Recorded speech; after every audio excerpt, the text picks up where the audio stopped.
The hospital hallway had never been so quiet. The billionaire CEO stood frozen outside his mother's room, his hand still on the door handle, as he watched through the narrow glass window.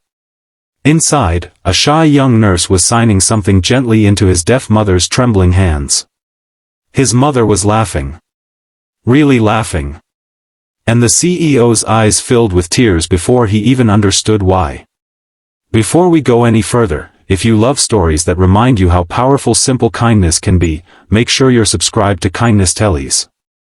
Like this video and share your thoughts in the comments, because sometimes the smallest actions leave the biggest marks on our hearts. Now let me tell you how that quiet moment in a hospital hallway changed several lives forever. Emily Harper had always preferred silence. Not because she disliked people, but because she never quite knew what to say around them. She grew up in a small Ohio suburb where her father worked nights as a mechanic and her mother volunteered at the local community center for the deaf. That was where Emily spent most afternoons doing homework at a folding table while her mother helped families fill out paperwork or translate during meetings. By the time Emily was 10, she was fluent in American Sign Language. It felt natural to her, almost like breathing. Hands moving, faces expressive, emotions carried not just by words but by eyes and posture. In that world, she didn't feel shy. She felt confident. But outside of it, she shrank. In school, she avoided raising her hand. In college, she studied nursing quietly, sitting in the back row and taking careful notes. She wasn't the loud, charismatic type who dominated group discussions. She simply worked hard, showed up on time, and treated every patient as if they were someone she loved. After graduating, Emily accepted a job at one of Chicago's most prestigious private hospitals. The building was sleek and modern, filled with polished marble floors and large glass windows that overlooked the city skyline. Many of the patients there were executives, celebrities, and wealthy families who expected top-tier care. Emily didn't care about titles or bank accounts. A patient was a patient. One rainy Tuesday morning, she was assigned to room 814. The chart noted that the patient was 72 years old, recovering from minor heart surgery, and profoundly deaf since childhood. The last name caught her attention immediately. It was one of the most recognizable surnames in the city. The son listed as next of kin was Daniel Brooks, founder and CEO of one of the largest tech companies in the country. Emily paused for just a second before entering. She'd seen his face on magazine covers at the grocery store checkout line. Articles described him as brilliant, intense, and fiercely private. She had no idea what to expect. When she walked into the room, she saw a petite woman sitting upright in bed, silver hair neatly brushed, eyes alert but uncertain. A television flickered silently in the corner. On the tray table lay a notepad and pen, clearly used for basic communication with staff. Emily approached slowly, offering a warm smile. The woman looked at her with cautious curiosity. Instead of reaching for the notepad, Emily gently raised her hands and signed, "Good morning. My name is Emily. I'll be taking care of you today. How are you feeling?" For a split second, the woman didn't move. Her eyes widened. Then her hands began to shake as she signed back, "You sign?" Emily nodded, smiling wider. "Yes. I learned when I was little." The woman's lips parted in a silent gasp, and then she laughed. Not a polite chuckle. A full, joyful laugh that made her shoulders bounce. From that moment, something shifted in the room. Instead of short, written exchanges, they talked. Really talked. The woman shared that her name was Margaret.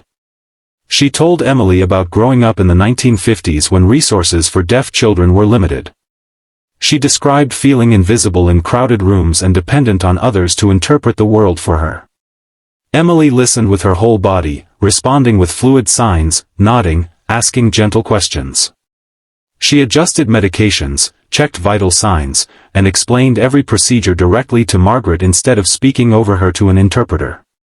Margaret's posture changed over the next few days. She sat taller. She smiled more. She began asking for Emily by name during shift changes. What Emily didn't realize was that someone else had noticed too. Daniel Brooks visited every evening after work. He usually arrived in a tailored suit, phone pressed to his ear, speaking in clipped, efficient sentences. Hospital staff treated him with careful respect, aware of his influence and resources. On the third night, he walked toward his mother's room ready to discuss discharge plans.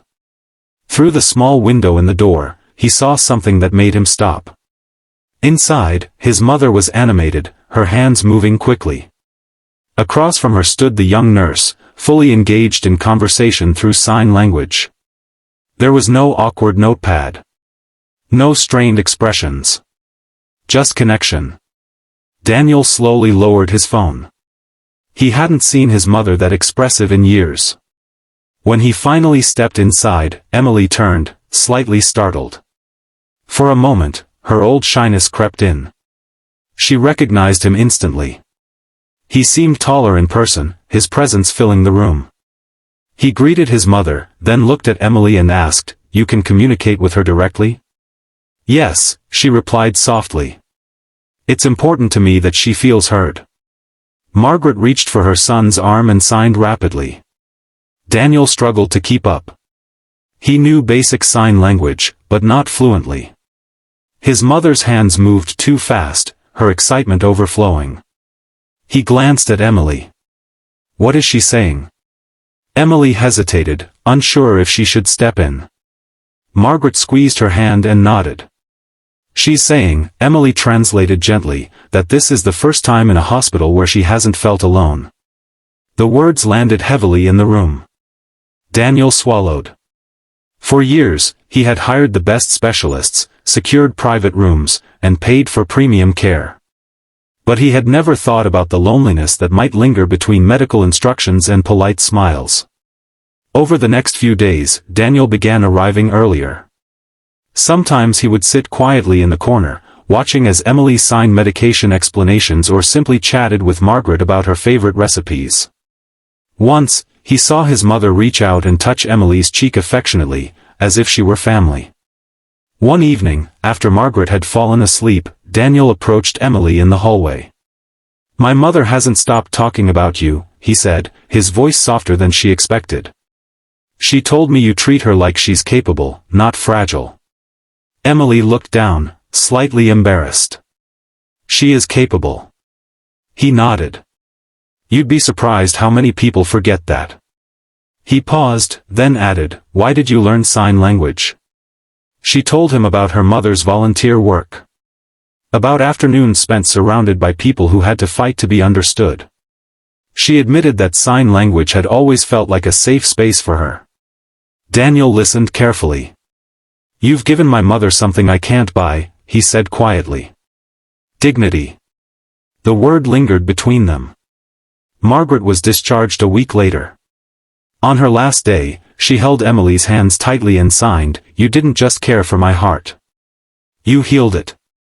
Emily felt her throat tighten as she watched the car pull away from the hospital entrance. Life moved on. New patients filled room 814. Shifts blended together. Emily assumed that chapter had closed. 2 months later, she was called into the hospital administrator's office. Her stomach flipped nervously. She replayed every recent shift in her mind, wondering if she had made a mistake. Instead, she found Daniel Brooks sitting across from the administrator.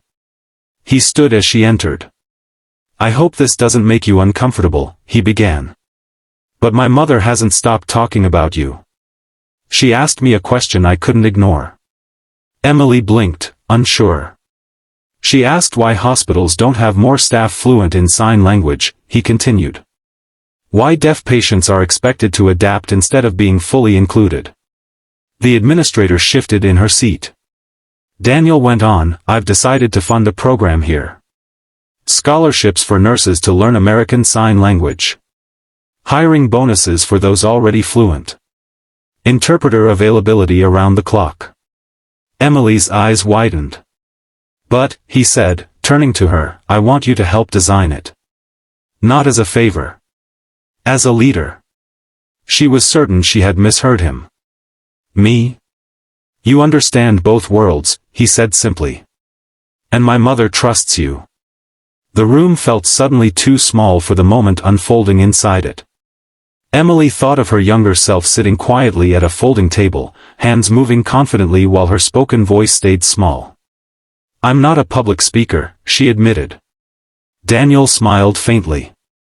You don't have to be loud to make change. Within a year, the hospital launched its first inclusive communication initiative. Dozens of nurses enrolled in ASL classes funded by the new foundation. Deaf patients began requesting the hospital by name. Word spread. Margaret attended the program's opening ceremony, standing proudly beside Emily. Instead of applause she couldn't hear, the crowd raised their hands and waved them in the air in the silent sign for appreciation. Margaret's eyes shimmered with tears. Emily stood at the podium, hands steady, signing her speech while an interpreter voiced it aloud for the audience. She spoke about access, respect, and the simple act of meeting someone where they are. Daniel watched from the front row, not as a CEO evaluating a project, but as a son witnessing his mother fully seen. What began as one quiet greeting in a hospital room had grown into something far larger than anyone imagined. Years later, the program expanded to other hospitals across the state. Emily became director of patient communication services, mentoring young nurses who once felt as unsure as she had. But if you ask her what mattered most, she won't mention titles or recognition. She'll remember a silver-haired woman laughing freely in a hospital bed because someone chose to speak her language. Kindness doesn't always look dramatic. Sometimes it looks like taking the extra moment to learn someone's world. It looks like hands moving gently in the air. It sounds like silence filled with understanding. And when we choose to truly see people, especially those who feel overlooked, we create ripples we may never fully measure. If this story touched your heart, think about one simple way you can make someone feel heard this week. Share your own experiences in the comments, because your story might inspire someone else to act. In a world that can feel loud and rushed, let's remember that even the quietest kindness can echo the loudest.